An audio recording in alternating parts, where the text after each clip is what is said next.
I think we're at a turning point that it's going to have to be changed. And I think that, interestingly enough, we're growing older, but the vision of what we have to offer and who we have been and who we are to the community needs to be told. Again, one of the reasons. Well, I appreciate one of the reasons I said yes to you, and I hope that you talk to more people, because I'm stuttering to get all of this out. But I think I'm not alone in saying that what we have to offer, maybe, listen to me, I'm already talking about maybe, it can provide an alternate route. Now, that doesn't mean that everybody would become a religious and take vows of poverty, chastity, and obedience, but the elements of what those vows mean are important for all of us to live out. And that then also, part of what we do too is we live in community, and that's another thing that's so needful now, because we live as individuals. The thing that I built it on my own, I made it myself. It's so it's scary to me. It's scary to me. I don't want to denigrate. I don't want to denigrate, but that a political party can build on that and say, and they didn't do it on their own. And then when they didn't do it on their own, they had the fire, they had the firemen, they had the police. They're protected through the government, through the military. Somebody built the roads, somebody built the railroad, it's just, and to say that you built it on your own. But there's something in the American psyche is that, what is it, pulling yourself up by your own bootstraps. And I know, I went through a process of structural analysis about, when I was at the Intercommunity Center for Justice and Peace, about 20 years ago. And we were looking at the myths that we live under, and one of the myths is we pulled ourselves up by our own bootstraps. I'm a rugged individualist. I made it on my own. Those are deeply inside of us as an American people. Where it came from, there's probably some element of goodness to it. There's something there because we want to be strong and we want to do well. We all told we were sitting in a circle, all our staff, and we all told our stories. My father was a German immigrant. He came over here, and he told me that he had only $50 in his pocket, and he died, the vice president of where he was working, and he was a worker, and he built up. So I could say he made it on his own. But when you analyze all of the things, he came here because he was sponsored by somebody. He came to a place that he had a place to live and was supported. He had a job waiting for him. He didn't speak English at that point, but he learned it, and so he had all sorts of other communities. But I could still hold on to that. That thing, he made it on his own. So there's an element of truth to it. But I guess it's like Simone said, we are our sister's keeper. We are our brother's keeper also, and we have sisters and brothers all along who have helped us, but we don't really see them. Yeah. But I think that religious communities can help us to see that more. Now, I find that fascinating, and it's interesting, and this is something, what you're saying, that American idea, which I think has really dominated, especially since an economic crisis, the idea of like doing it yourself and like just being very selfish and individualistic in a sense, in that kind of myth. That's something that's troubled me, to be honest, as a young woman starting out herself. Mm-hmm. And so it's kind of refreshing to hear that point of view. And what was interesting to me, you sent on, was it Sister Pat Farrell's speech, Navigating the Shifts or whatever, which I really enjoyed. And what was interesting to me, because my own feeling was sort of like, all right, American nuns had this like spotlight thrown on them, and they've really done positive things with it. Instead of, as you're saying, it's not a tit for tat. They've kind of taken a positive step. And something that really stood out to me in her speech was she said, crisis before transformation. Yes. What are your thoughts on that? Do you think that's I hope, well, we're in a crisis. So, I think there's a crisis. I mean, if you watch the news, what's happening in Syria, and we watch helpless, and we don't know what to do, I think a crisis is that we're caught in so many difficulties that we don't have the answers for. But we have to work together to find them.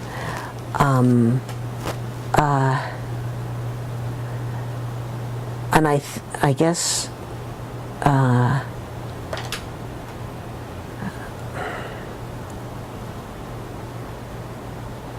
it does demand a transformation. I think we have to change.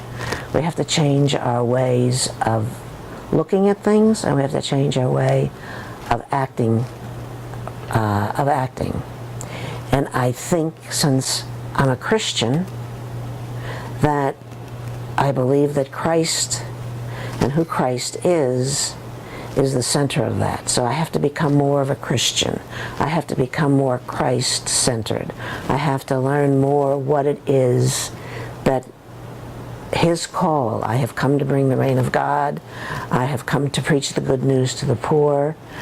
This is how He announced Himself. So I think that one of the things that's consistent in His life is that He cared for the poor, that it was the poor and the disenfranchised and the people who were sick and burdened are the ones that He made His that he spoke to. And the rich He challenged constantly. The one man who came to Him and said, "I obey the commandments," and He said, "Well, go sell what you have and give to the poor." Now the man wasn't able to do it. But nevertheless, that was the call. And there has to be some radical transformation that has to happen. But the radical transformation isn't I have to make it too. It's like, I can say out there, I don't want to chastise others. Of course not. But somehow we all have to change. So where do you think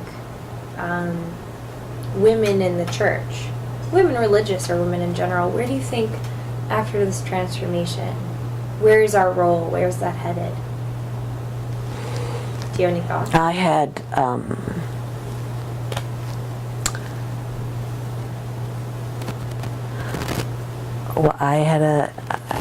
I was at a day with a theologian who was one of our students a few years ago, and who also had been a religious of the Sacred Heart of Mary. And she's a member of the church. She teaches in a college, a Catholic college. And I think that in the talk you spoke of, Pat Farrell mentioned this time of transition, this time of crisis, this time of the transformation, is that a lot of what we have, we want to cry.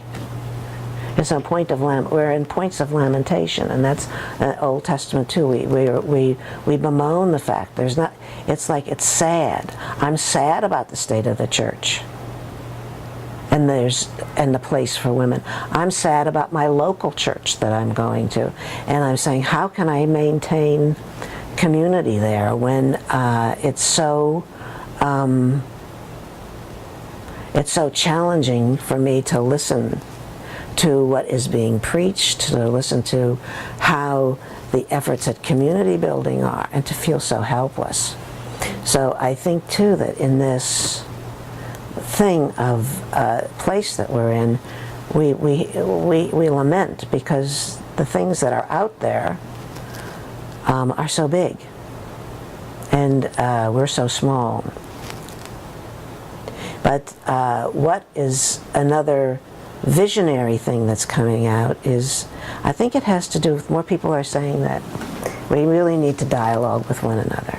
And that is where God has called me in the last couple of years, almost, I think, instinctively. I was involved in the peace movement. I did peace education. I worked to build the Intercommunity Center for Justice and Peace. I worked with the poor in Harlem for 13 years with incarcerated mothers and their children and their families. And when I go and write down, they say, you know, what is your occupation? I always put peace educator. So that's how it comes out, that's what I am. But I think that in our work here at the Network for Peace Through Dialogue is that somehow through our community of people, we have decided to focus on dialogue. I don't think we really know what dialogue is, and we certainly don't know how to do it, but we're in the process of trying to do it.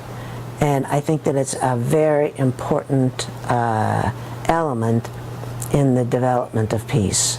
So that's one thing for me that is very important. I've come to the later part of my life to focusing on promoting dialogue and what is it.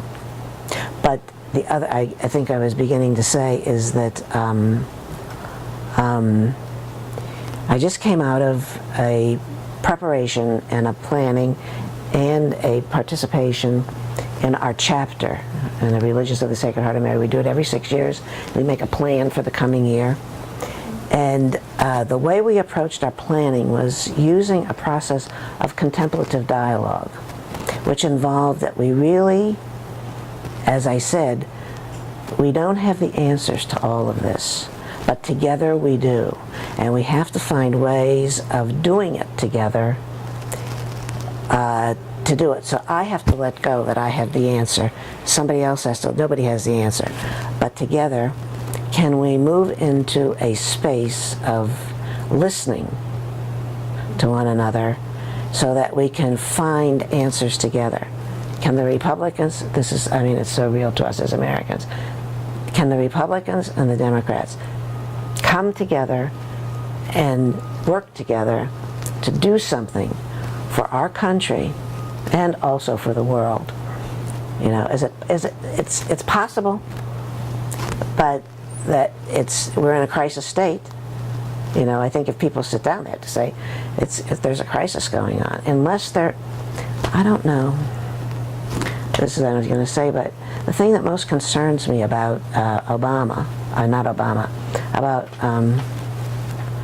Romney is I wish that he had more contact with people who did not have the same access to finances that he does. I think he's sincere and he wants to do good, but he's disconnected, and he needs to be, I don't know, he has to have an experience or something of this, you know. Absolutely. Yeah, just that's if he would have that. Experiences shape.